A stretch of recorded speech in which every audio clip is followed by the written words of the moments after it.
Application जो है electrochemical series की, दैट इज कि we can predict spontaneity of the process, कि प्रोसेस स्पॉन्टेनियस होगा कि नहीं होगा, प्रोसेस अपने आप हो जाएगा कि नहीं होगा। We know that E not cell जो है that is equal to E not right minus E not left, reduction potential for the right and this is reduction potential for the left cell, left half cell. तो right में कौन सा होना चाहिए जिसका reduction potential ज़्यादा है, reduce किसको होना चाहिए जिसका रिडक्शन पोटेंशियल ज़्यादा है। और अगर ऐसा हो रहा है कि जिसका रिडक्शन पोटेंशियल ज़्यादा है वो रिड्यूस हो रहा है और जिसका रिडक्शन पोटेंशियल कम है वो चीज़ ऑक्सीडाइज हो रही है, तो प्रोसेस विल बी स्पॉन्टेनियस। देखिए प्रोसेस तभी स्पॉन्टेनियसली होगा, अपने आप होगा, जब जिस इलेक्ट्रोड का रिडक्शन पोटेंशियल ज़्यादा है, जो इलेक्ट्रोकेमिकल सीरीज में नीचे है वो रिड्यूस हो, और जो इलेक्ट्रोकेमिकल सीरीज में ऊपर है दैट इज जिसका रिडक्शन पोटेंशियल कम है वो ऑक्सीडाइज हो। और अगर ऐसा हो रहा है तो process will be spontaneous, process feasible होगा, प्रोसेस अपने आप हो जाएगा।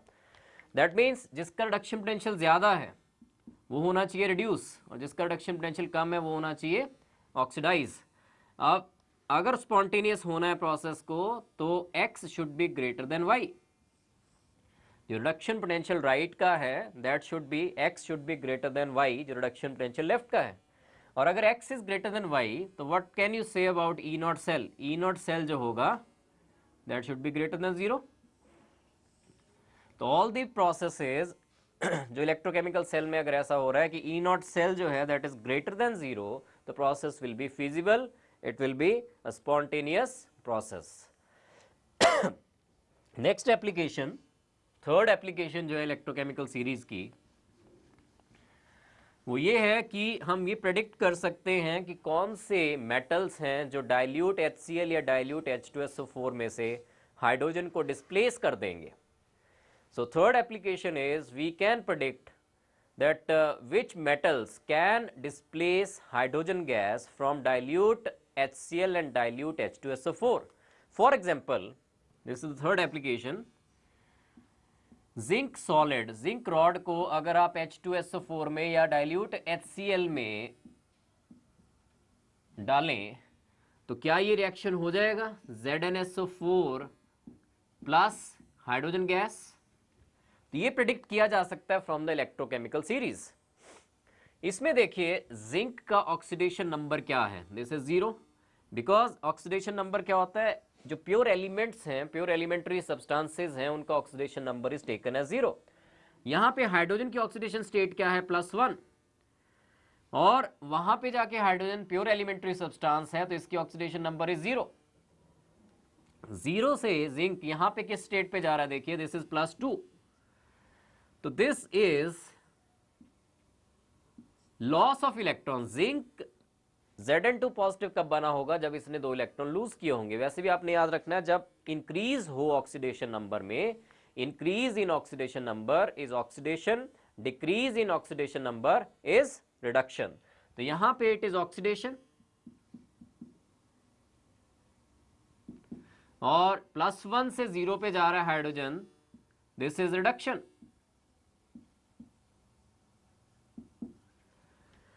अब फिजिबल तब होगा रिएक्शन अगर जिस चीज का रिडक्शन पोटेंशियल ज्यादा है वो रिड्यूस हो रही हो और जिस चीज का रिडक्शन पोटेंशियल कम है वो ऑक्सीडाइज हो रही हो।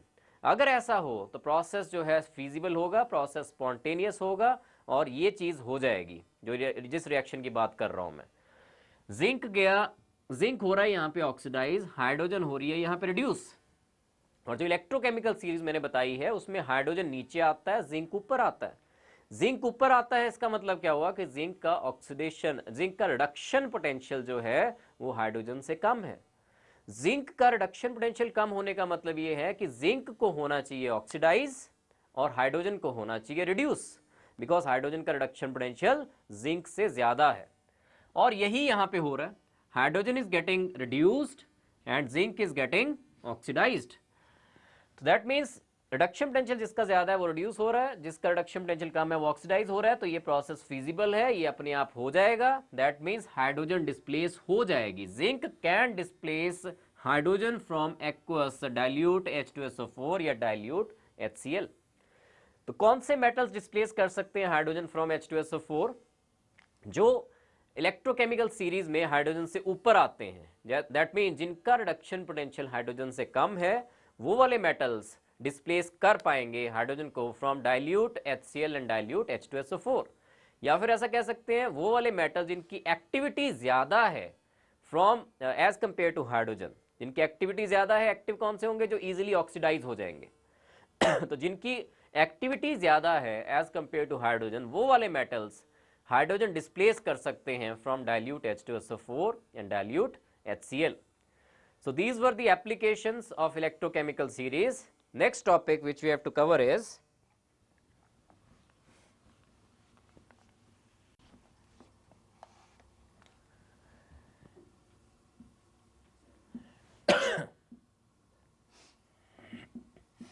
variation of E electrode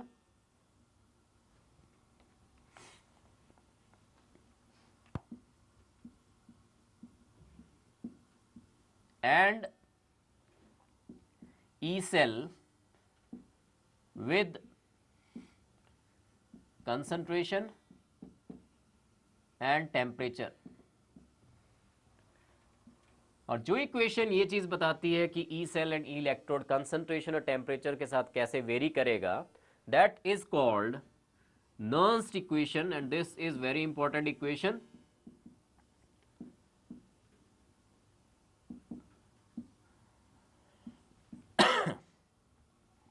electrode के केस में देखें, सिंगल इलेक्ट्रोड जो रिडक्शन पोटेंशियल है, अगर Mn पॉजिटिव आयंस जो हैं they are gaining n electrons, reduction हो रही है, तो that will lead to formation of M solid.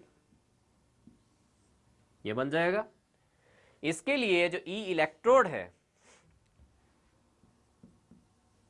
According to Nernst equation, E electrode is equal to standard E electrode, E not electrode minus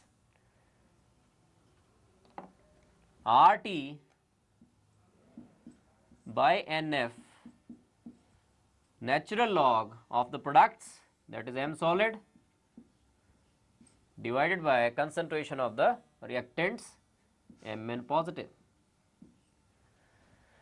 Now the solids, the concentration of pure solids is taken as unity. This is a convention. So this equation will be E electrode is equal to E naught electrode minus RT by NF. R gas constant है, T temperature है Kelvin's में, N number of electrons है, F is Faraday's constant 96,500 Coulomb's, 1 upon Mn positive. अब इसको हमने natural log को convert करना है दूसरे लॉग में, सो किससे मल्टीप्लाई करेंगे, 2.303 से. So this will be E electrode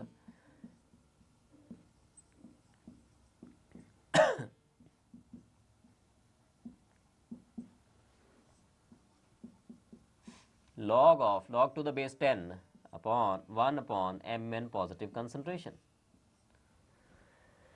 ये है E electrode, this is standard electrode, E electrode 2.303 RT by NF log of 1 by Mn positive concentration. अगर टेम्परेचर लिया जाए 25 डिग्री सेल्सियस 298 केल्विन और वैल्यूज डाल दी जाएंगे 2.303 into R 8.314 298 upon Faraday's constant 96,500 coulombs. तो ये इक्वेशन जो है this gets reduce to E electrode is equal to E not electrode minus 0.0591 upon N number of electrons involved log of 1 by Mn positive concentration. This is at 298 Kelvin. ये नीचे वाली equation जो है this is at 298 kelvin 25 degree Celsius. Otherwise अगर और कोई temperature mentioned हो apart from 298, तब आपने इक्वेशन यही लेनी है. तब आपको टेम्परेचर लेना पड़ेगा, आर लेना पड़ेगा 2.303, फैराडे कांस्टेंट सारा मल्टीप्लाई करके देखना पड़ेगा. वैसे यूजुअली अगर टेम्परेचर कोई भी मेंशन ना हो क्वेश्चन में, अगर AIEEE में कोई ऐसा क्वेश्चन आता है टेम्परेचर मेंशन ही नहीं है, तो आपने अपने आप मान लेना that is 298 kelvin, that is 25 degree Celsius. अगर टेम्परेचर मेंशन है 25 से अलावा कोई टेम्परेचर मेंशन है, तब आपने ऊपर वाली इक्वेशन लेनी है. So this is variation of E electrode with concentration and temperature. Next हमने देखना है सेल के लिए, सेल के लिए वेरिएशन कैसे होगी। और एक एग्जांपल ले रहा हूं मैंने, जो इलेक्ट्रोकेमिकल सेल का एग्जांपल लिया था, ऑक्सीडेशन हाफ में जिंक ऑक्सीडाइज हो रहा है, रिडक्शन हाफ सेल में कॉपर रिड्यूस हो रहा है, जिंक ऑक्सीडाइज हो रहा है, कॉपर रिड्यूस हो रहा है। तो इक्वेशन क्या है उस सेल के लिए, zinc solid is getting oxidise to Zn2 positive plus 2 electrons. Second उसमें रिडक्शन हाफ सेल में copper two positive is gaining these 2 electrons to form copper solid. Net equation क्या बनती है, zinc solid plus copper two positive Zn2 positive plus copper solid. ये तो मैं एक example ले रहा हूं, कोई और एग्जांपल हो जिसमें नंबर ऑफ इलेक्ट्रॉन दोनों साइड सेम नहीं आ रहे हो, तो आपने जब एडअप करनी होती है इक्वेशन, नेट इक्वेशन जब लिखनी है, नेट रिएक्शन जब लिखना है, तो आपने एक चीज माइंड में रखनी है कि ये इलेक्ट्रॉन्स जो हैं they should get cancelled out, ये कैंसिल आउट होने चाहिए। और n क्या होता है, जो इलेक्ट्रॉन्स कैंसिल आउट हो रहे हैं वो है n है। जैसे इसमें तो 2 है, इसमें किसी चीज से मल्टीप्लाई नहीं करना पड़ा। मान लो यहाँ 1 होता, नीचे 2 होता, तो ऊपर वाली इक्वेशन को आपने 2 से मल्टीप्लाई करना था।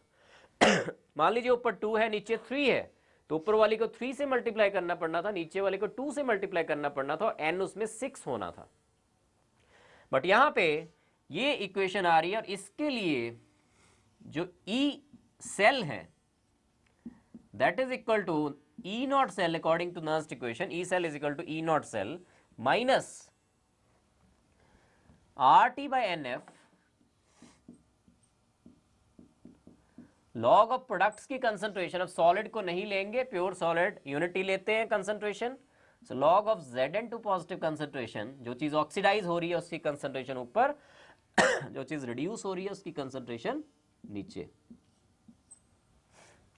अच्छा, इसका ये दिस वाज नेचुरल लॉग, इसको अगर आपने log टू द बेस 10 में चेंज करना है तो this will be E cell is equal to E not cell minus 2.303 RT by NF log of Zn2 positive by copper 2 positive.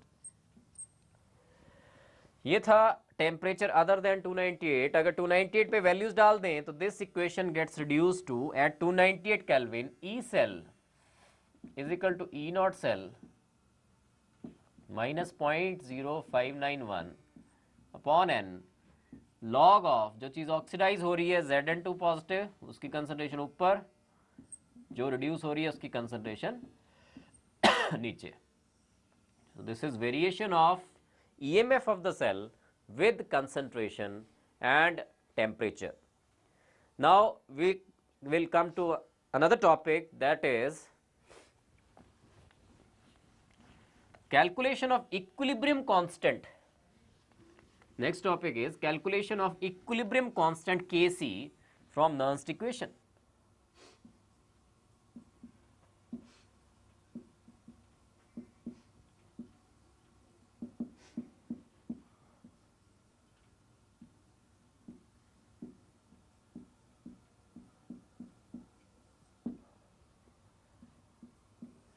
Same वही वाला example लें जैसे अभी लिया था मैंने कि zinc is getting oxidised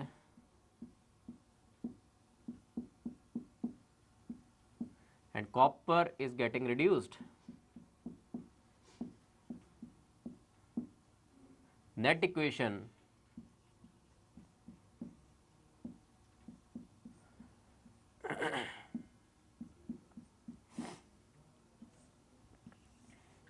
now इसके लिए नर्स्ट इक्वेशन क्या थी,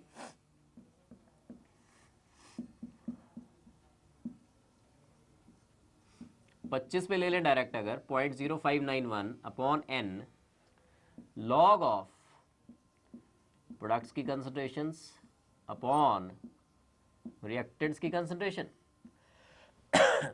नाउ एट इक्विलिब्रियम, इक्विलिब्रियम वाली स्टेज लें तो E cell will be zero. At equilibrium E cell will be 0 because rate of the forward reaction becomes equal to rate of backward reaction. E cell will be 0 at equilibrium. So this equation gets reduced to 0 is equal to E naught cell minus 0.0591 upon n ये जो ratio है at equilibrium point, products की concentration upon reactants की concentration, equilibrium point पे ये ratio क्या हो जाता है, इक्विलिब्रियम कांस्टेंट Kc। ये ऑलरेडी आपने किया है इक्विलिब्रियम में, केमिकल इक्विलिब्रियम में, कि प्रोडक्ट्स की कंसंट्रेशन अपॉन रिएक्टेंट्स की concentration, each term raised to the power stoichiometric coefficient in the balanced chemical equation is equilibrium constant Kc। So E not cell इस साइड आएगा तो this will be E not cell, minus हो जाएगा, यहां भी minus है, cancel out कर दिया मैंने, log of Kc। now from this equation we can calculate log of Kc, सबसे पहले उसका एंटीलॉग ले ले, that will give you the value of equilibrium constant।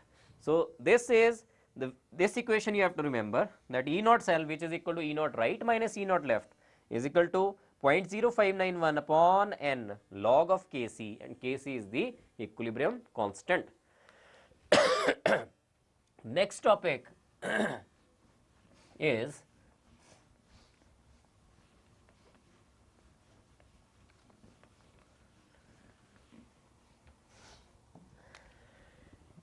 Gibbs free energy change जो होती है,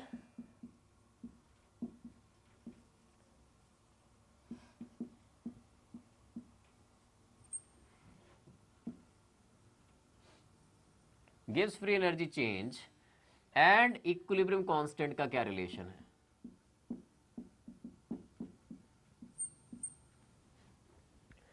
सबसे पहले तो देखें कि गिब्स फ्री एनर्जी चेंज होती क्या, decrease in Gibbs free energy thermodynamics में आपने किया है, is equal to the maximum useful work that can be performed by the system.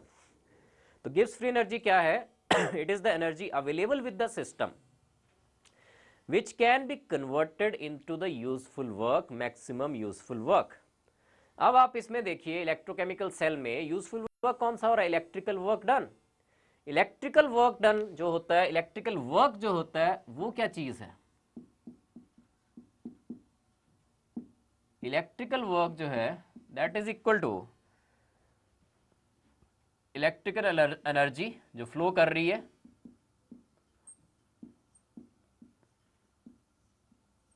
into EMF of the cell। अब इलेक्ट्रिसिटी फ्लोइंग या electrical energy flowing, जो मर्जी कह लो आप, इलेक्ट्रिसिटी फ्लोइंग भी कह सकते हैं, कितनी इलेक्ट्रिसिटी फ्लो कर रही है, electricity flowing into EMF, that is the electrical work done. अब अगर एक मोल इलेक्ट्रॉन्स फ्लो करते हैं तो कितनी इलेक्ट्रिसिटी होती है उसके कॉरस्पॉन्डिंग, 1 फैराडे। एक मोल ऑफ इलेक्ट्रॉन्स के लिए there is 1 faraday of electricity. N electrons, n moles of electrons की अगर बात करें, एन मोल्स ऑफ इलेक्ट्रॉन्स की अगर बात करें तो कितनी इलेक्ट्रिसिटी फ्लो करेगी उसके corresponding, n into faraday, n F. So this is n F into EMF of the cell, let it be E. So electrical work जो कर रहा है सिस्टम इलेक्ट्रोकेमिकल सेल में, electrical work is done at the cost of the free energy. That mean जो decrease होगा Gibbs free energy में, that will be equal to the electrical work done by the system, that is minus delta G, decrease in the Gibbs free energy is equal to NFE, और delta G is equal to minus NFE। Standard conditions पे delta G not is equal to minus NFE naught cell, this you have to remember. एक formula ये भी use हो सकता है कि delta G not is equal to minus NFE naught. Now we know that E not cell जो है उसकी वैल्यू जब हमने इक्विलिब्रियम पे ली थी, अभी पीछे हमने किया, E नॉट सेल की वैल्यू क्या आ रही थी, E नॉट सेल जो था that was equal to RT by NF, 2.303 RT by NF log of Kc equilibrium पे। अभी हमने पिछले वाले टॉपिक में किया वैल्यू है, E not cell is equal to 2.303 RT by NF log of Kc। Standard conditions पे ले लिया जाए, 298 पे ले लिया जाए, 298 केल्विन टेम्परेचर पे ले लिया जाए, तो ये क्या बन जाएगा, E not cell is equal to 0.0591 upon n log of Kc। अब इसको यहां डाल दें अगर, इस वाली इक्वेशन को यहां डालिए आप, फर्स्ट इसको मान लीजिए, सेकंड इसको मान लीजिए। फर्स्ट में सेकंड इक्वेशन को अगर डालते हैं तो फर्स्ट इक्वेशन क्या बन जाएगी, delta G not is equal to minus N F, E not cell की वैल्यू नीचे से डाल दें, 0.0591 upon n and log of kc. So this will be delta G naught is equal to minus 0.0591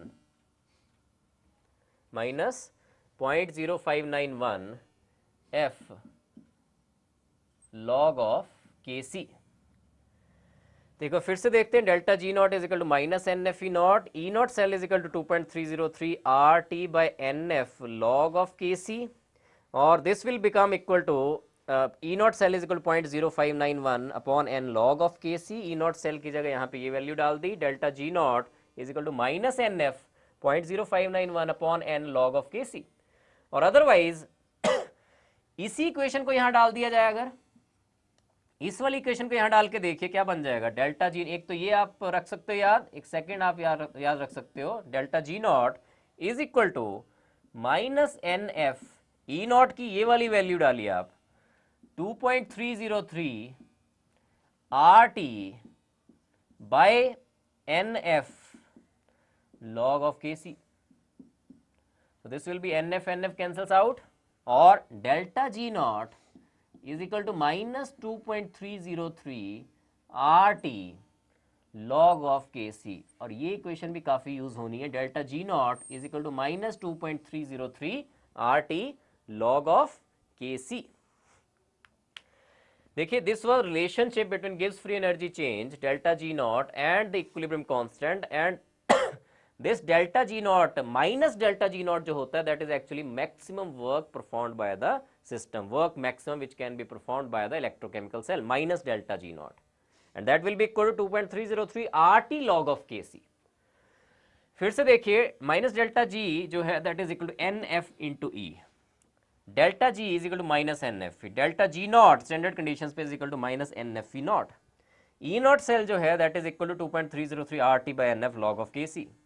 इसको यहां डाल दिया तो ये वाली इक्वेशन आ रही है, मैंने यहां पे ये वाला भी डाल के देखा, E not cell 25 degree Celsius पे दिया हो तो this will become 2.303 RT by F जो होता है that is equal to 0.0591 upon N log of KC.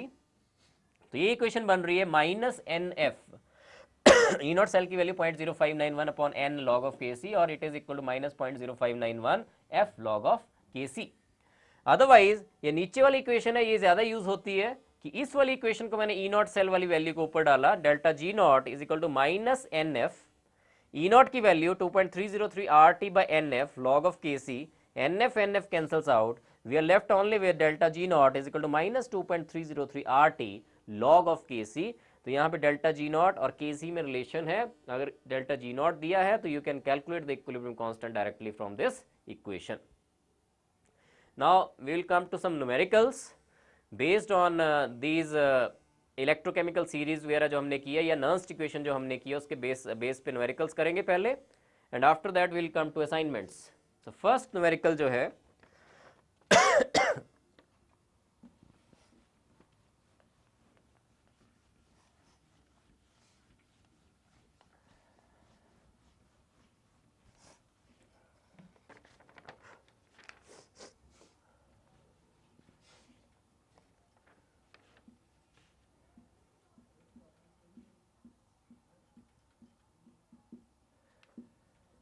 galvanic cell consists of a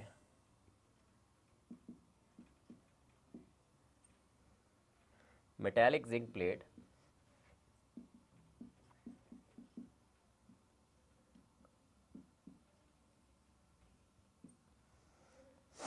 immersed in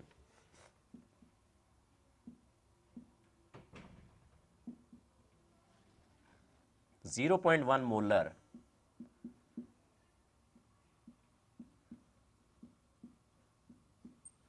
zinc nitrate solution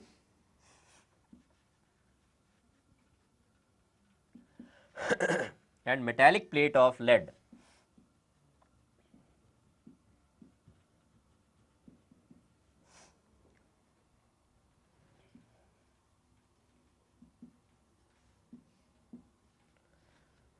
in 0.02 molar lead nitrate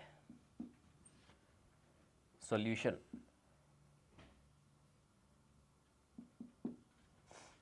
Calculate the EMF of the cell. You have to calculate EMF of the cell. तो देखिए इसमें हमें given भी है कि E naught Zn2 positive reduction potential जो zinc का है that is equal to minus 0.76 volts and reduction potential for lead that is equal to minus 0.13 volts. तो सबसे पहले आप ये देखिए राइट कौन सा एक्ट करना चाहिए, रिडक्शन पोटेंशियल किसका ज्यादा है। A galvanic cell consists of a metallic zinc plate immersed in इतने molar 0.1 molar zinc nitrate solution and metallic plate of lead in 0.02 molar lead nitrate solution। EMF निकालना है सेल का, reduction potential जिसका ज्यादा है वो राइट की तरह एक्ट करेगा, जिसका रिडक्शन पोटेंशियल कम है वो लेफ्ट की तरह एक्ट करेगा। तो राइट कौन सा होना चाहिए, लेड वाला। तो ई सेल जो है that is actually equal to E not cell minus 0.0591 upon N log of product की कंसंट्रेशन। ऑक्सीडाइज कौन सी हो रही है स्पीशीज ऊपर, कौन सी ऑक्सीडाइज होनी है Zn2 पॉजिटिव, जो रिड्यूस हो रही है दैट विल बी वो नीचे लेनी है आपने divided by Pb2 positive. E cell जो है E not cell right minus left, this is right minus left, ये प्लस हो जाएगा, plus 0.76 minus 0.13 that will be equal to 0.63 minus 0.0591 N यहाँ पे 2 होगा बराबर है, तभी मैंने इक्वेशन लिखी नहीं, अदरवाइज वैसे आपने हैबिट बनानी है कि इक्वेशंस पहले लिखनी है, नेट रिएक्शन पहले लिखना है। अगर तो नंबर ऑफ इलेक्ट्रॉन सेम है, जितने लूज हो रहे हैं उतने गेन हो रहे हैं, तब लिखने की कोई जरूरत नहीं है, एन आप जैसे इसमें 2 ले लोगे। Otherwise you have to make it a habit कि आपने रिएक्शन लिखना है जरूर, so that electron should be equal, otherwise आपको मल्टीप्लाई वगैरह करना पड़ेगा सो दैट नेट इलेक्ट्रॉन जो हैं वो कैंसिल आउट हो जब आप दोनों को एड अप करो। पर इस क्वेश्चन में ऐसी कोई प्रॉब्लम नहीं है, n will be 2 log of oxidised species जो है ऊपर जिंक की कंसंट्रेशन गिवन है 0.1 divided by 0.02, so this will be equal to, if we calculate this will be equal to 0.6094 volts will be the answer. So this was the question based on Nernst equation. Next question again on the basis of Nernst equation is, और इसमें एक concentration गायब है, बाकी सब कुछ given है। Next question में कंसंट्रेशन गायब है, एंटीलॉग्स लेने आने चाहिए तभी ये क्वेश्चन हो पाएगा। नेक्स्ट क्वेश्चन देखिए,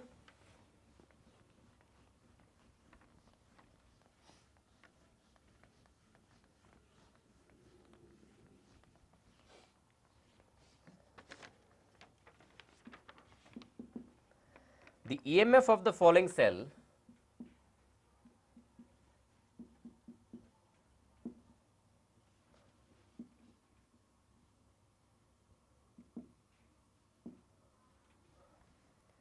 is found to be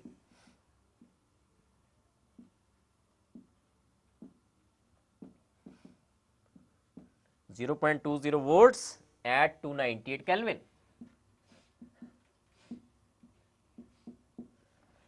और सेल है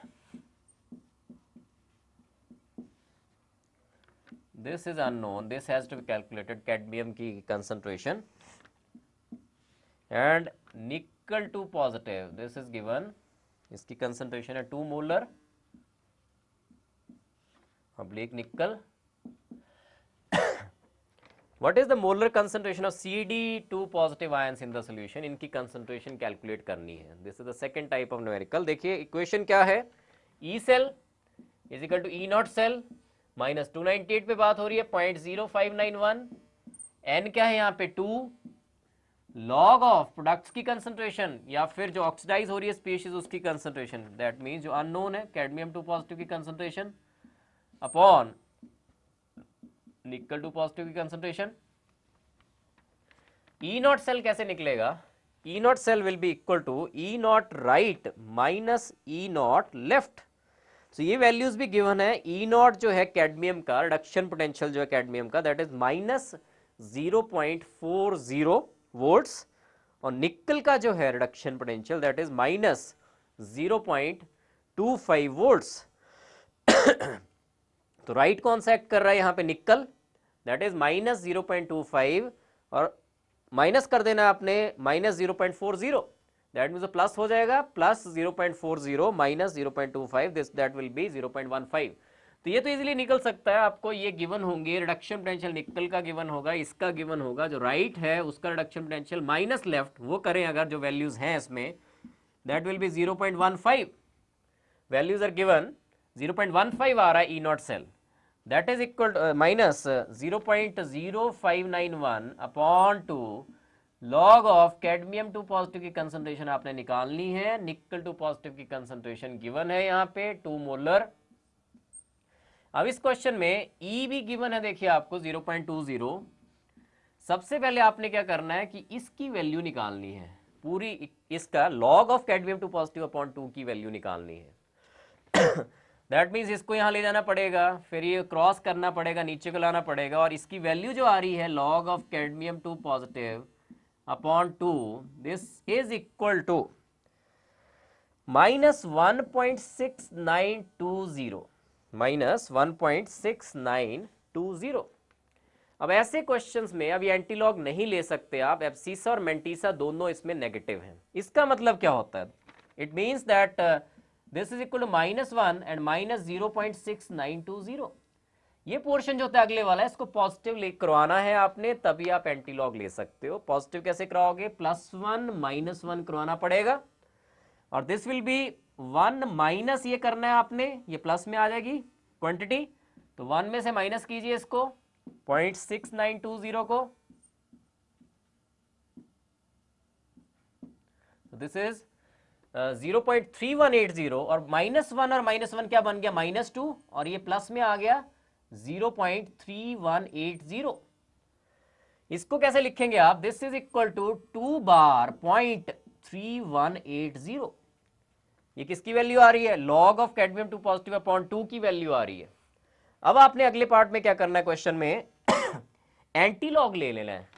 इसका एंटीलॉग लेंगे तो एंटीलॉग और लॉग कैंसिल आउट हो जाएगा. किसकी वैल्यू आ जाएगी? Cadmium two positive concentration upon 2 की वैल्यू आ जाएगी and that will be equal to antilog of this. इसका एंटीलॉग कैसे लिया जाएगा?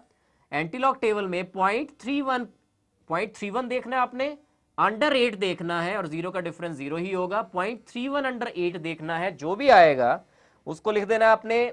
जैसे आ रहा है 409, दिस इज 409, तो जो भी आया into 10 raise to power this will be into 4.09. जो भी आया 409, वहां पे आपने देखा 0.31 अंडर 8 देखना है एंटीलॉग टेबल में और वो आ रहा है 409 और एक डिजिट के बाद पॉइंट लगा दिया आपने 4.09 इंटू 10 रेज टू पावर जितना भी यहां पे है और ये कितना है into 10 raise to power -2. So this will be equal to 0.0409. this will be the answer, this will be the concentration इतना मोलर, this will be 1 2, तो 0.0409 this will be the answer. तो ऐसे क्वेश्चंस में आपको एंटीलॉग देखना आना चाहिए. Antilog देखोगे तभी आपका निकलेगा ये आंसर. एंटीलॉग देखना बहुत जरूरी है. एंटीलॉग देखोगे that will give you the answer. तो यहाँ पे actually it is cadmium two positive upon 2, मैंने 2 भी मल्टीप्लाई कर दिया, जो आ रहा है इसका हाफ था जो एंटीलॉग आ रहा था. दैट मीन्स एंटीलॉग जो आ रहा है दैट इज इक्वल टू 204 आ रहा था under 0.31 under 8 was equal to 204, तो into 10 raise to power -2 that was the value of cadmium two positive की कंसंट्रेशन अपॉन 2 की कंसंट्रेशन. लेकिन मेरे को चाहिए कैडमियम टू पॉजिटिव की कंसंट्रेशन, वो डबल कर दूंगा और that will give us 4.09 into 10 raise to power -2 that will be 0.0409. So this was question जिसमें कि कंसंट्रेशन गायब थी और नर्न्स्ट इक्वेशन आपने यूज करनी थी. So these were the two numericals based upon the Nernst equation.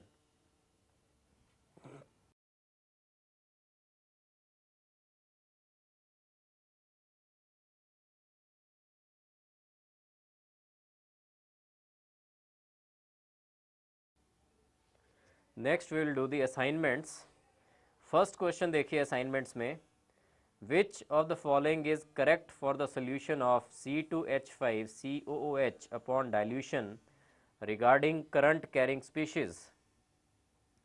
तो देखिए डाइल्यूशन जब करेंगे तो ये तो श्योर है कि डिग्री ऑफ डिसोसिएशन इसकी C2H5COH की इंक्रीज हो जाएगी, नंबर ऑफ आयंस जो है पूरी की पूरी सोल्यूशन में इंक्रीज हो जाएंगे, क्योंकि ये वीक इलेक्ट्रोलाइट है। जब आप पानी डालेंगे तो नंबर ऑफ आयंस जो हैं डिग्री ऑफ डिसोसिएशन इंक्रीज होने की वजह से इंक्रीज हो जाएंगे। लेकिन जो ये ऑप्शन हैज़ टू बी, देखिए एक एक करके देखते, A the number in 1 centimetre cube as well as in total volume increases. B option है the number in 1 centimetre cube decreases whereas that in the total volume remains constant. C is the number in 1 centimeter cube decreases but that in the total volume increases. So this is correct because total volume में increase होना ही होना है, लेकिन dilution हो रही है, volume जो है वो इंक्रीज कर रही है, तो नंबर ऑफ आयंस जो हैं 1 सेंटीमीटर क्यूब में डिक्रीज हो जाएंगे, लेकिन टोटल वॉल्यूम में देयर विल बी इंक्रीज। तो C will be the correct option. C is the correct option. The number in 1 centimetre cube decreases क्योंकि डाइल्यूशन हो रही है, but that in the total volume increases because degree of dissociation increase हो जाएगी, total number of ions increase कर जाएंगे। Second question, which has the maximum conductivity in their 0.1 molar solution. तो molarity same है सारों के लिए। अब किसकी कंडक्टिविटी सबसे ज़्यादा होगी ये डिपेंड करता है कि किसके आयंस सबसे ज़्यादा बनेंगे। फर्स्ट में CONH3 थ्राइस Cl3, तो it will remain as a single entity, एक ही एंटिटी की फॉर्म में रहेगी, कोई आयंस नहीं बनने इसके। बी देखिए CO, सेकेंड क्वेश्चन में बी देखिए आप, CONH3 4 टाइम्स Cl2 एंड बाहर है इसके कोऑर्डिनेशन स्फीयर के Cl। कौन कौन से आयन बनने हैं इसके, एक तो बनना है CONH3 4 times Cl2 plus and plus Cl negative, दो आयंस बन रहे हैं इसके। सी केस देखिए, दिस वाज बी केस। सी में देखिए CONH3 5 times Cl and it is Cl2।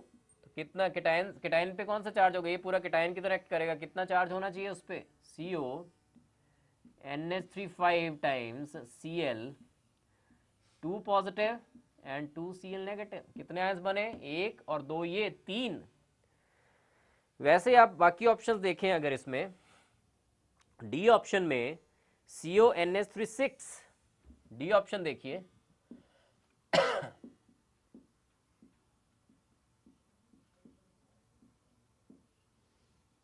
Cl3, इसके कितने आयंस बनेंगे, CONH3 6 3 positive plus 3 Cl negative. तो पहले वाले में कोई आयंस नहीं थे, इसमें 2 आयंस बन रहे हैं, सी ऑप्शन में 3 आयंस बन रहे हैं, चौथे में 4 आयंस बन रहे हैं।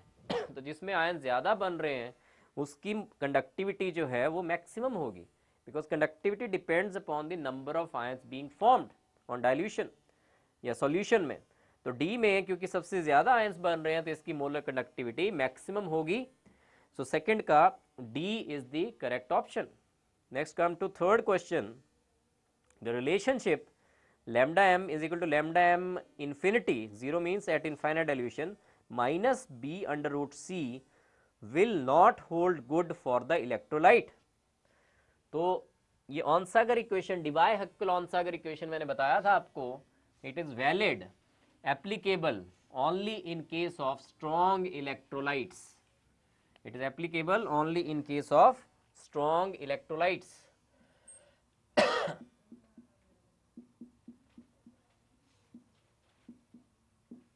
Only in case of strong electrolytes, weak में नहीं होगी। तो इसने पूछा will not hold good for the electrolyte, तो कौन सा होना चाहिए, वीक इलेक्ट्रोलाइट कौन सा है उसके लिए it will not hold good. HCl strong है, KCl स्ट्रॉन्ग है, बेरियम क्लोराइड स्ट्रॉन्ग है, HCN is a weak electrolyte, तो उसके लिए it will not hold good. That means third का D, HCN is the correct option. Next come to fourth question. The electrochemical cell stops working after some time because the reaction reverses its direction. B option, one of the electrode completely vanishes. C option, electrode potentials of both the electrodes equalize. D option, electrode potentials of both the electrodes become zero. So it will be C option. जब salt bridge का function आपको बताया था मैंने, उसमें मैंने ये बताया था कि लेफ्ट हाफ सेल में, ऑक्सीडेशन हाफ सेल में क्या हो रहा है. एक बार फिर से देखिए उस क्वेश्चन को जो सॉल्ट ब्रिज की एक्सप्लेनेशन मैंने दी थी. This is fourth question. यहां पे जिंक है ZnSO4 में,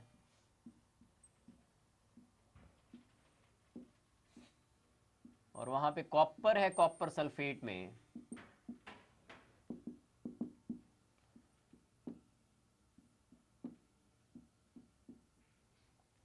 सॉल्ट ब्रिज डला होता है वैसे तो, अगर ना डला हो तो क्या होगा, it will stop functioning after some time. Reason being कि यहाँ पे जिंक जो है Zn2 पॉजिटिव आयंस रिलीज करता जा रहा है. तो Zn2 पॉजिटिव पहले उतने थे जितने सल्फेट 2 नेगेटिव थे, लेकिन अब क्या होगा कि पॉजिटिव चार्ज की density around the electrode increase हो जाएगी. इसका ऑक्सीडेशन पोटेंशियल जो है, ऑक्सीडाइज होने की टेंडेंसी जो है वो कम होती जाएगी. That means reduction potential increase होता जाएगा. और इस साइड क्या हो रहा है, इसका बनता जा रहा है कॉपर 2 पॉजिटिव, यहां से इस साइड को जाते जा रहे हैं, यहाँ पे नेगेटिव चार्ज इंक्रीज होता जा रहा है, तो इसकी रिड्यूस होने की टेंडेंसी कम होती जाएगी, रिडक्शन पोटेंशियल कम होता जाएगा. पहले क्या है कि रिडक्शन पोटेंशियल इसका ज्यादा है, इसका रिडक्शन पोटेंशियल कम है. इसका रिडक्शन पोटेंशियल ज्यादा है, इसका कम है. इसका क्या हो रहा है, रिडक्शन पोटेंशियल कम हो रहा है. इसका रिडक्शन पोटेंशियल क्या हो रहा है, ज्यादा हो रहा है. इसका ज्यादा होता जा रहा है, इसका कम होता जा रहा है रिडक्शन पोटेंशियल. एक स्टेज ऐसी आएगी जब दोनों के रिडक्शन पोटेंशियल बराबर हो जाएंगे. जब रिडक्शन पोटेंशियल बराबर हो जाएंगे, इलेक्ट्रोड पोटेंशियल्स बराबर हो जाएंगे दोनों के, तो सेल विल स्टॉप फंक्शनिंग. तब क्या होगा, ना यहाँ से ऑक्सीडेशन होनी है, ना वहां पे रिडक्शन होनी है. यहाँ पे जब ऑक्सीडेशन ही नहीं होनी है तो वहां रिडक्शन भी कैसे होगी. तो अगर सॉल्ट ब्रिज ना यूज किया जाए तो इलेक्ट्रोड पोटेंशियल दोनों साइड के बराबर हो जाते हैं. और दो चीजें अगर ऐसी कनेक्ट की जाए, जिंक को जिंक के साथ कनेक्ट किया जाए, इलेक्ट्रॉन नहीं फ्लो करेंगे, बिकॉज रिडक्शन पोटेंशियल दोनों के बराबर है. इलेक्ट्रॉन तब फ्लो करते हैं दो हाफ सेल्स के बीच में अगर एक का रिडक्शन पोटेंशियल ज्यादा हो, दूसरे का रिडक्शन पोटेंशियल कम हो. जिसका रिडक्शन पोटेंशियल ज्यादा होता है वो वहां पे रिडक्शन होती है, जिसका रिडक्शन पोटेंशियल कम होता है वहां पे ऑक्सीडेशन होती है. अब अगर इलेक्ट्रोड पोटेंशियल रिडक्शन पोटेंशियल दोनों के बराबर हो रहे हैं तो ना तो एक साइड ऑक्सीडेशन होनी है, ना दूसरी साइड रिडक्शन होनी है, तो सेल विल स्टॉप फंक्शनिंग. तो फोर्थ का जो करेक्ट ऑप्शन है दैट इज सी ऑप्शन, कि electrode potentials of both the electrodes equalize, और इसलिए cell will stop functioning. Fifth question देखिए, कोलरॉश लॉ पे है ये. Molar conductances of barium chloride H2SO4 and HCl at infinite dilution are X1, X2 and X3 respectively. Equivalent conductance of barium sulfate at infinite dilution will be. तो mind में रखिएगा, molar conductance नहीं पूछी है barium sulphate की, equivalent conductance पूछी है. सबसे पहले मोलर कंडक्टेंस निकाल लेंगे, मोलर कंडक्टिविटी निकाल लेंगे.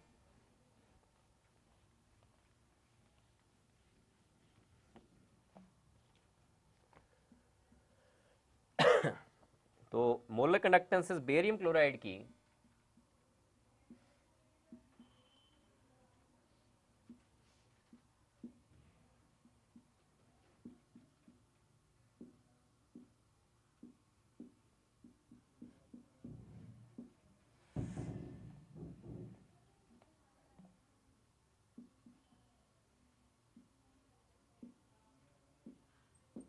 दो Cl बनेंगे, तो मोलर कंडक्टेंस Cl नेगेटिव का डबल करेंगे हम बेरियम क्लोराइड के केस में. Next is H2SO4.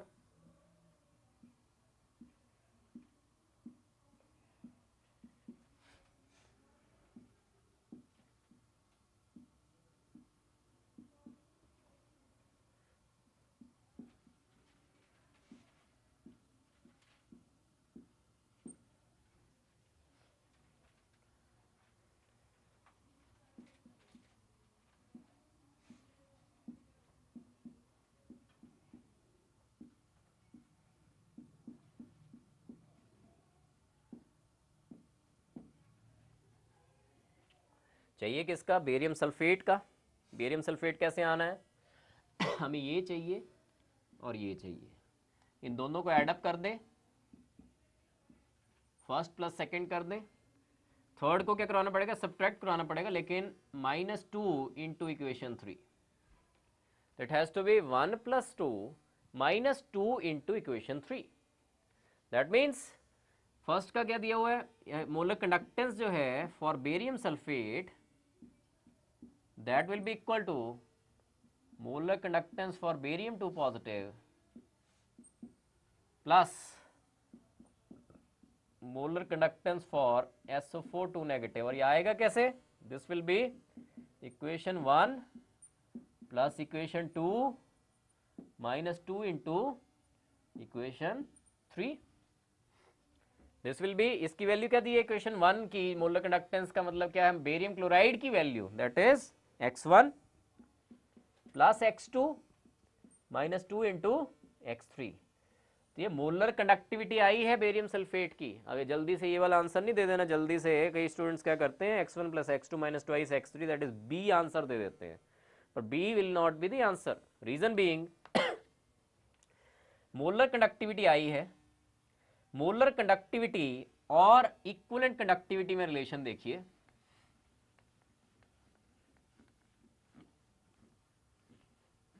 Molar conductivity की वैल्यू ये आ गई है। मोलर कंडक्टिविटी आपको पता है is equal to kappa into 1000 upon molarity, और इक्विवेलेंट कंडक्टिविटी आपको पता है is equal to kappa into 1000 upon normality. और आपको ये भी पता है कि normality is equal to molarity into valency. That means अगर आपने इस चीज को, मोलर कंडक्टिविटी को इक्विवेलेंट कंडक्टिविटी में चेंज करना है, तो आपको मोलैरिटी से क्या मल्टीप्लाई करना पड़ेगा, नीचे वैलेंसी। बेरियम सल्फेट में क्या मल्टीप्लाई करना पड़ेगा, इंटू 2, दैट मीन्स 2 से इसको डिवाइड करना पड़ेगा। जो मोलर कंडक्टिविटी की वैल्यू आई है उसको 2 से डिवाइड करना पड़ेगा, because normality is equal to molarity into valency, तब ये n आ जाएगा। दैट मीन्स ये जो वैल्यू आई है, ये मोलर कंडक्टिविटी है, इसको आप 2 से अगर डिवाइड कर दो, वो आपको क्या दे देगा, इक्विवेलेंट कंडक्टिविटी दे देगा of barium sulphate eight infinite dilution. तो देखिए सबसे पहला काम मैंने मोलर कंडक्टिविटी निकाला, और वो कोलॉश लॉ यूज करते हुए इजीली निकल जाएगा। लेकिन बात आती है कि आपने मोलर कंडक्टिविटी नहीं निकालनी, इक्विवेलेंट कंडक्टिविटी निकालनी है। मोलर कंडक्टिविटी क्या होता है, this is molar conductivity kappa into 1000 upon molarity. Equivalent conductivity क्या होता है, kappa into 1000 upon normality. Difference कहाँ पे है दोनों में, एक जगह नॉर्मेलिटी है, दूसरी जगह मोलैरिटी है। मोलैरिटी को नॉर्मेलिटी में कैसे चेंज कर सकते हो, आपको पता है नॉर्मेलिटी जो होती है that is equal to molarity into valency. That means यहाँ वैलेंसी से अगर मल्टीप्लाई कर दिया जाए, मोलैरिटी इंटू वैलेंसी, वो आपके पास नॉर्मेलिटी आ जाएगी, वो आपके पास इक्विवेलेंट कंडक्टिविटी आ जाएगी। बेरियम सल्फेट की वैलेंसी क्या, बेरियम सल्फेट में Ba2 पॉजिटिव, तो 2 से यहाँ नीचे मल्टीप्लाई कर दें, दैट मीन्स इस इक्वेशन को क्या किया आपने, डिवाइड किया वैलेंसी से। मोलर कंडक्टिविटी को डिवाइड कर दें अगर वैलेंसी से, that will give you the equivalent conductivity, that will give you the value of equivalent conductivity, and that will be x1 plus x2 minus 2x3 divided by 2. That means fifth ka D is the correct option, x1 plus x2 minus 2x3 divided by 2. Next question, sixth question जो है, that is specific conductance of 0.1 molar HA is, specific conductance means kappa given है, और ये है आपके पास 3.75 into 10 raised to power -4, and if lambda infinity HA के लिए molar conductance at infinite dilution given है 250 ohm inverse centimetre square mole inverse. Dissociation constant Ka का पूछा गया है, HA का निकालना है Ka, हमें डिसोसिएशन कांस्टेंट पूछा गया निकालने को HA का। देखिए इस क्वेश्चन में Ka निकालने के लिए सबसे पहले अल्फा चाहिए, और अल्फा निकालने के लिए आपको मोलर कंडक्टिविटी चाहिए eight any concentration C। Sixth question, तो आपको चाहिए molar conductivity eight any concentration C। Molar concentration, molar conductivity क्या होती है, kappa into 1000 upon molarity. काप्पा given है 3.75 इंटू 10⁻⁻⁴ इंटू 1000 अपॉन मोलैरिटी कितनी गिवन है 0.1 molar. So this will be equal to 3.75 10⁻⁻1 ऊपर गया तो 10⁻⁵ और वो है 10⁻3, दैट मीन्स 10⁻⁻³ आ जाएगा। This is molar conductivity 3.75 into 10⁻⁻3, sorry it will be 10⁻⁻1 ऊपर गया तो 10⁻1 हो जाएगा, तो 10⁻1 means this will not B 10⁻3,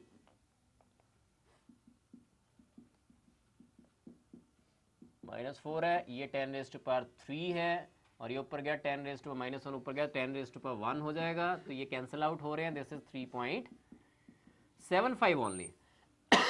lambda m at any concentration c is equal to 3.75। Next m क्या होना चाहिए आपका, अल्फा निकालना है। तो कोलरॉश लॉ की सेकंड एप्लीकेशन क्या थी, अल्फा कैसे निकलता है, lambda m at any concentration c divided by molar conductivity at infinite dilution. ये निकल चुका है आपके पास 3.75 डिवाइडेड बाय इनफाइनाइट डाइल्यूशन पे क्या वैल्यू गिवन है 250। This is alpha and this will be equal to 0.015, ये अल्फा आ गया। अब HA के लिए आपने KA निकालना है, डिसोसिएशन आयनाइजेशन कांस्टेंट निकालना है। तो कैसे निकलता है HA के लिए, वीक इलेक्ट्रोलाइट के लिए H पॉजिटिव और A नेगेटिव मान लीजिए बन रहे हैं। इनिशियल कंसंट्रेशन इसकी C है, इसकी 0, इसकी 0 मान लीजिए। इक्विलिब्रियम पे ये रह गया अल्फा डिग्री ऑफ डिसोसिएशन, तो C इंटू 1 माइनस अल्फा, ये कितना बनेगा C अल्फा, ये कितना बनेगा C अल्फा। HA के लिए KA क्या होगा, प्रोडक्ट्स की कंसंट्रेशंस अपॉन रिएक्टेंट्स की कंसंट्रेशंस, C कैंसल्स आउट। अगर अल्फा बहुत कम है, वीक इलेक्ट्रोलाइट है, तो KA will be C alpha square. Alpha निकल चुका है, KA will be equal to C दिया हुआ है आपको 0.1 मोलर, अल्फा कितना है 0.015, इसका square C alpha square, and this will be KA and that is after calculation 2.25 into 10⁻⁻5, 2.25 into 10⁻⁻5, that is C is the correct option for sixth question। एक बार फिर से देखिए, स्पेसिफिक कंडक्टेंस जो है 0.1 मोलर HA की गिवन है 3.75 into 10⁻⁻4, kappa given है, that means molar conductivity at infinite dilution given है 250, KA पूछा है डिसोसिएशन कांस्टेंट फॉर HA। तो lambda m at any concentration C is equal to kappa into 1000 upon molarity. Kappa क्या है 3.75 into 10⁻⁻4 into 1000 upon 0.1, this will be 3.75। Now alpha will be lambda m at any concentration C divided by lambda m at infinite dilution, that is equal to 3.75 divided by 250, that will be equal to 0.15।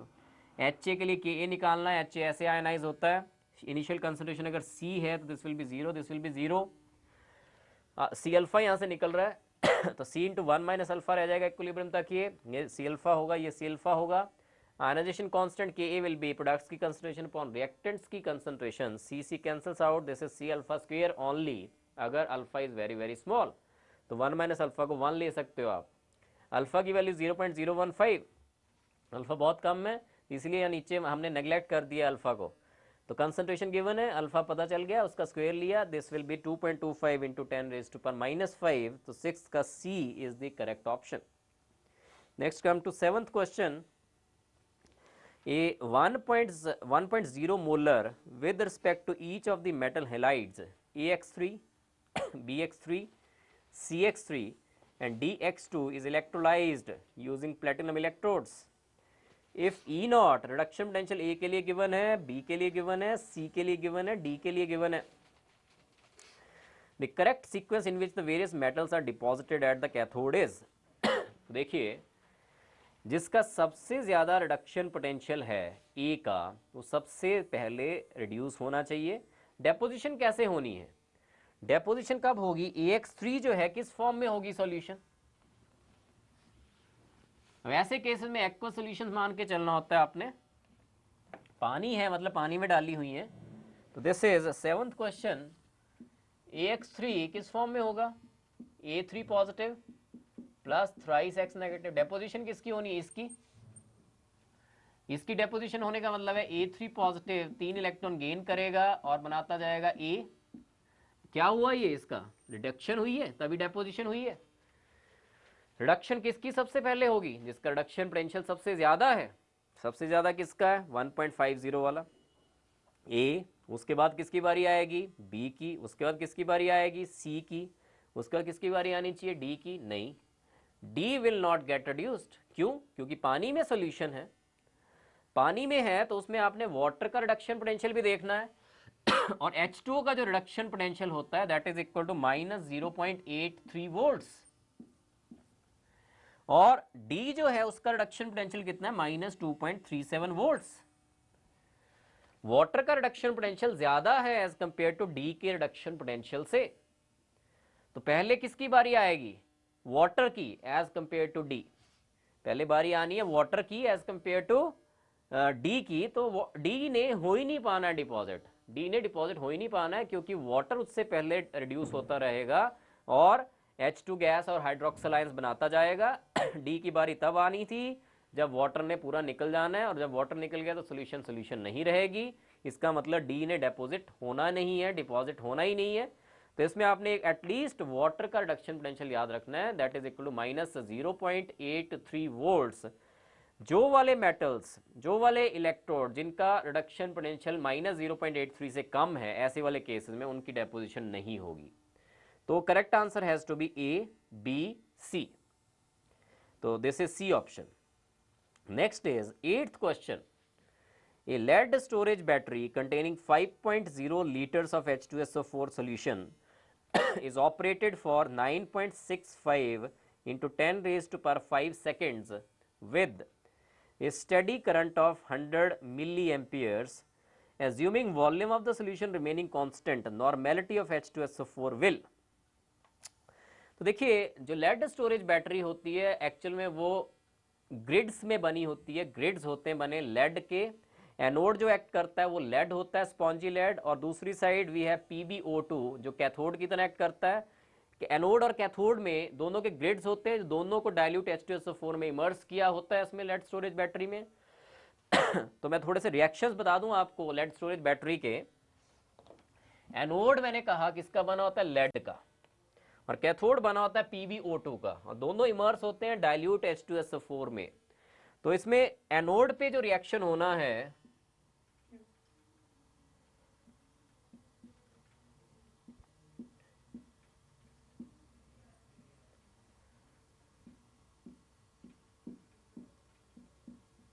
तो ये जो reaction है ये anode पे reaction है, because loss of electrons हो रही है यहाँ पे, ऑक्सीडेशन हाफ सेल है ये।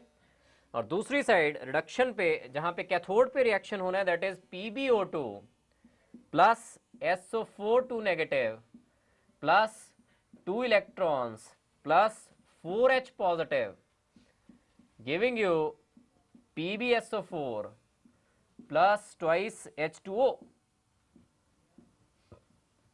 तो ये रिडक्शन हो रही है और ये ऑक्सीडेशन थी। नेट रिएक्शन निकाली जा सकती है दोनों को एडअप करके। तो यहां से ये क्लियर है कि जो H2SO4 है, H पॉजिटिव देखिए कंज्यूम हो रहे हैं H positive sulphate two negative ये कंज्यूम हो रहे हैं। तो नेट रिएक्शन में आप देख सकते हैं कि जो कंसंट्रेशन है H2SO4 की वो डिक्रीज करनी चाहिए with the passage of time. तो जो भी ऑप्शन है जिसमें डिक्रीज हो रहा है, वैसे एक ही ऑप्शन है 8th का C जिसमें डिक्रीज हो रहा है नॉर्मेलिटी में H2SO4 की, तो दैट इज सिंगल ऑप्शन। तो आंसर तो C ही होना है। अगर दो होती ऑप्शन डिक्रीज वाली तो निकालना कैसे वो देख लेते हैं। क्वेश्चन सॉल्व कैसे करना है ये 8th में। इसमें आपको यूज करना पड़ेगा Faraday's first law of electrolysis, और उससे हमें पता है कि W mass of the substance deposited or liberated at any electrode is equal to ZIT, Z is equal to E by Fi into T। तो नंबर ऑफ ग्राम इक्विवेलेंट जो substance के deposit हो रहे हैं या निकल रहे हैं, जितने सब्सटेंस के number of gram equivalents deposit होंगे उतने ही ग्राम इक्विवेलेंट्स H2SO4 के डिक्रीज होंगे। So this will be W by E। W by E क्या होता है? नंबर ऑफ ग्राम इक्विवेलेंट्स जो डिपॉजिट हो रहे हैं या फिर जितने H2SO4 के ग्राम इक्विवेलेंट्स निकल रहे हैं सॉल्यूशन से, that will be I into T upon F. I into T, I कितना दिया हुआ है आपको? I is 100 milli ampere, that is 100 into 10 raise to power -3 time seconds में कितना गिवन है? 9.65 into 10 raise to power 5 seconds. Faraday constant आपको पता है 96,500 कूलम्स। तो this will be equal to 1 आ रहा है ये, this is 1, number of gram equivalents 1 आ गए। तो नॉर्मेलिटी कितनी आएगी? नॉर्मेलिटी में डिक्रीज कितना आएगा? नॉर्मेलिटी होती क्या? Number of gram equivalents divided by the volume of the solution in litres. Gram equivalents 1 आ गए, वॉल्यूम कितनी है? 5 लीटर्स। नॉर्मेलिटी में डिक्रीज कितना आएगा? 1/5, दिस इज द नॉर्मेलिटी। इतने ग्राम इक्विवेलेंट्स निकले हैं H2SO4 के, डिक्रीज हुए हैं। नॉर्मेलिटी कितना डिक्रीज हुई होगी? नॉर्मेलिटी होती क्या है? Number of gram equivalents upon volume in litre, that means 1/5।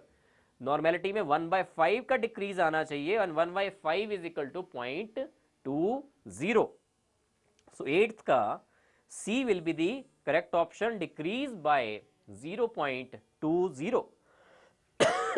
Next question is 9th question. The pH of 0.5 liter of 1.0 molar NaCl after the electrolysis for 965 seconds using 5.0 ampere current 100% efficiency is। pH पूछ रहा है। NaCl का वैसे pH क्या होता है? That is a neutral solution. लेकिन जब इलेक्ट्रोलिसिस करेंगे इसकी तो क्या क्या होगा? तो एक्वस NaCl की इलेक्ट्रोलिसिस मैंने बताई थी, क्या क्या डिपॉजिट होता है, क्या क्या रह जाता है। 9th क्वेश्चन देखिए। Aqueous NaCl means Na positive है वहां पे, Cl नेगेटिव है वहां पे, H पॉजिटिव है, OH नेगेटिव है। स्टार्टिंग में दोनों बराबर हैं जितने H पॉजिटिव उतने OH negative, that means solution is neutral. लेकिन जब इलेक्ट्रोलिसिस होगी क्या क्या डिपॉजिट होगा? यहां से H पॉजिटिव निकलता जाएगा और वो Cl नेगेटिव निकलती जाएगी। तो जितना H पॉजिटिव में डिक्रीज आएगा उतना OH नेगेटिव में इंक्रीज आएगा। बात समझ रहे हैं आप? H पॉजिटिव डिक्रीज कर रहा है क्योंकि डिपॉजिट हो रही है वाटर में से, H पॉजिटिव निकलेगा, Na पॉजिटिव डिपॉजिट नहीं होगा कैथोड पे, क्योंकि जिसका डिस्चार्ज पोटेंशियल कम होता है वो पहले डिस्चार्ज होता है। और Na पॉजिटिव और H पॉजिटिव में H पॉजिटिव का डिस्चार्ज पोटेंशियल कम है, तो ये डिपॉजिट होना है, H2 बन जाना है। और यहाँ दोनों में Cl नेगेटिव का डिस्चार्ज पोटेंशियल कम होता है, इसलिए Cl2 की फॉर्म में डिपॉजिट हो जाना है, निकलते जाना है एनोड पे। रह क्या जाएगा? Na पॉजिटिव और OH नेगेटिव। स्टार्टिंग में दोनों बराबर है ये, लेकिन with the passage of time OH negative की concentration as compare to H positive increase होती जाएगी। तो आप ये देखिए, इसमें भी ग्राम इक्विवेलेंट्स निकालिए कि कितने ग्राम इक्विवेलेंट्स हाइड्रोजन के डिपॉजिट हो रहे हैं, कितने ग्राम इक्विवेलेंट्स निकल रहे हैं सॉल्यूशन से। तो ग्राम इक्विवेलेंट्स कैसे निकाले जाते हैं? First law, W is equal to ZIT E by FIT, और W by E is equal to IT by F। These are number of gram equivalents। W by E क्या है? Number of gram equivalents। I into T क्या given है यहाँ पे? I into T 5 amperes, time कितना given है? 965 seconds. F क्या होता है? 96,500 coulombs, and this is equal to number of gram equivalents are equal to 5/100। Normality कितना? नॉर्मेलिटी में डिक्रीज आया किसमें? हाइड्रोजन में, that is 5/100 divided by volume. Volume कितनी है? 0.5 लीटर्स। कितना इंक्रीज हो गया या कितना डिक्रीज आ गया नॉर्मेलिटी में H पॉजिटिव की? 0.1। अगर हाइड्रोजन में H पॉजिटिव की नॉर्मेलिटी में 0.1 का डिक्रीज आ रहा है, तो OH नेगेटिव की नॉर्मेलिटी में कितना इंक्रीज आएगा? पहले बराबर थे, मोल्स के हिसाब से देख लें, 5 मोल्स H पॉजिटिव के, 5 मोल्स OH नेगेटिव के। पहले बराबर है, 1 मोल निकल गया इसका, तो ये कितना रह गया 4, ये कितने रह गए 5। 1 मोल निकल गया इसका H पॉजिटिव का, ये 4 रह गया, ये 5 है।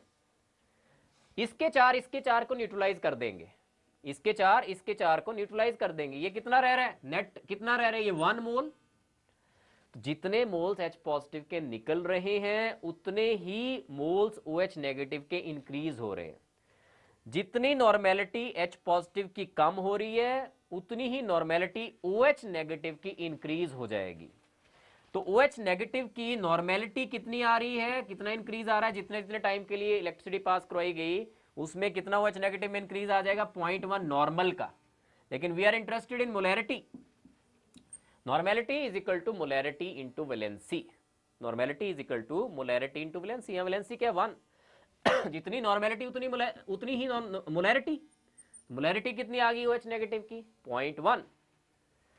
OH नेगेटिव की कंसंट्रेशन पता चल गई, तो POH क्या होता है, minus logarithm of OH negative, minus logarithm of OH negative concentration, that will be equal to minus logarithm of 10⁻⁻1 which is equal to 1। POH कितना आ गया 1, pH कितना होना चाहिए 14 - 1 that is equal to 13। So answer has to be B option, इसमें 9th का 13 will be the correct option. आप फिर से देखिए 9th क्वेश्चन। सबसे पहले इलेक्ट्रोलिसिस का पता होना चाहिए। एक्वस NaCl की जब इलेक्ट्रोलिसिस की जाती है तो H पॉजिटिव निकलता है, एक कैथोड पे हाइड्रोजन गैस इवॉल्व होती है, एनोड पे Cl negative that means chlorine gas evolve होती है। सॉल्यूशन में क्या रहता है, Na एंड OH, NaOH रह जाता है सॉल्यूशन में। अब मैं निकाल रहा हूं यहाँ पे कितने ग्राम इक्विवेलेंट्स H पॉजिटिव के डिपॉजिट हो रहे हैं, हाइड्रोजन गैस के कितने ग्राम इक्विवेलेंट्स डिपॉजिट हो रहे हैं। तो दैट इज इक्वल टू, इस फॉर्मूले से W/E जो है that is number of gram equivalents. मैंने सारा कुछ डाला, I × T upon Faraday constant, that is 5/100 number of gram equivalents divided by volume in litres, that is normality. Normality आ गई 5/100 divided by 0.5 litres that is equal to 0.1। H positive की normality में जो decrease आ रहा है, जितने time में दिया हुआ है इसने 965 सेकंड्स में, वो आ रहा है डिक्रीज बाय 0.1। H पॉजिटिव में डिक्रीज आ रहा है तो OH नेगेटिव में उतना ही इंक्रीज आएगा नॉर्मेलिटी में 0.1 का। नॉर्मेलिटी अगर OH नेगेटिव में डिक्रीज इंक्रीज आ रहा है 0.1 का, मोलैरिटी में कितना इंक्रीज आएगा, सेम, क्योंकि नॉर्मेलिटी होती है मोलैरिटी इंटू वैलेंसी और OH नेगेटिव में वैलेंसी 1 है, तो मोलैरिटी में भी वही इंक्रीज आ रहा है। दैट मीन्स OH नेगेटिव की कंसंट्रेशन क्या है 0.1। POH क्या हो जाएगा, minus logarithm of OH negative that will be equal to 1।